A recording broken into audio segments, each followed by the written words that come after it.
I'm surprised it's not reaching more families, because we were advised it would reach as many as 100,000 this year. How many families is it reaching?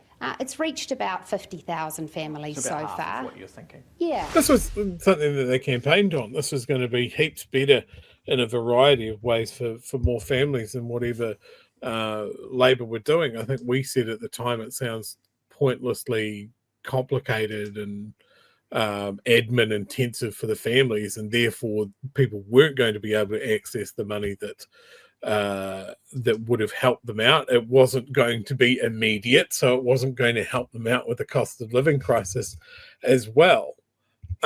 This is an abortion of a program, and Willis there just wants to blame the IRD.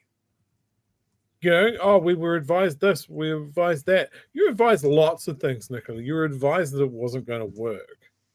You've made a complicated system that has failed families in a clear monetary way that they will notice. And hopefully they'll remember next election. Rua MD says 249 families. I'm just Googling that because I'd like to be able to confirm that. I've got a couple of conversations going on online. I haven't seen the story, but if that's the case, from 100,000 families have access, $150 a week, the big massive build up, they thought 20,000 would get would get the full amount, $75 a week, and it's $249. You know, if it was the other way around, if it was Labor, right, and National were in opposition, they would be calling for heads to roll for this kind of terrible uptake. And as I mentioned, this is the solution to a problem that primary teachers are saying is a solution. That the education needs to start earlier, so when they hit primary school, they've already hit those markers that primary needs them to be at.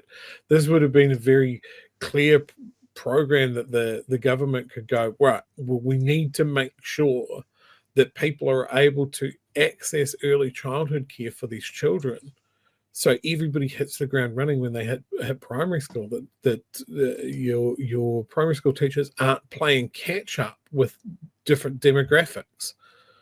But they haven't done that.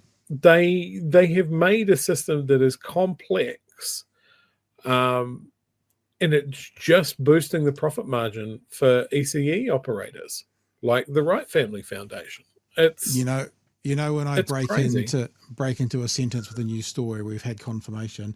Nicola Willis confirms Family Boost eligibility to be expanded because it failed, so it's going to be expanded. You mean corrected? I think the word you're looking for is corrected.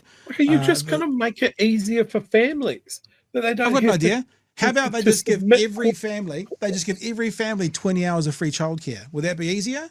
That could be easier. It certainly sounds like it'd be less admin for the families, and it'd put less barriers in front of families. Like you've got to keep all your invoices and that sort of thing, and then submit them quarterly. Yeah. How about just like you said, Pat? Just give them a set amount. They don't have to do anything apart from send their kids to ECE. Government data shows only 249 families have consistently been getting the maximum $75 a week. See how the fucking media, sorry, you're going to have a blimmin' burl at the moment as well. Fucking media are now calling it $75 a week. You guys were so happy to call it $150 a fortnight in the lead up to the election. And now you start calling it $75 a week? Piss off. Have consistently been getting the maximum $75 a week ECE rebate, well short of the 21,000 IRD initially estimated. No, that's a very simple and easy to understand. Like anybody could have made that mistake. It's pretty close. I mean, that's it's a only rounding 10% error. Yeah, it's only 10% difference. 249 to 21,000. Yes, I mean, mate, yeah. I go to type in on a calculator. Yeah. And instead put my whole fist through the desk, and then try and eat a piece of drywall for lunch. It's a simple, everyday mistake that the finance minister is carrying there.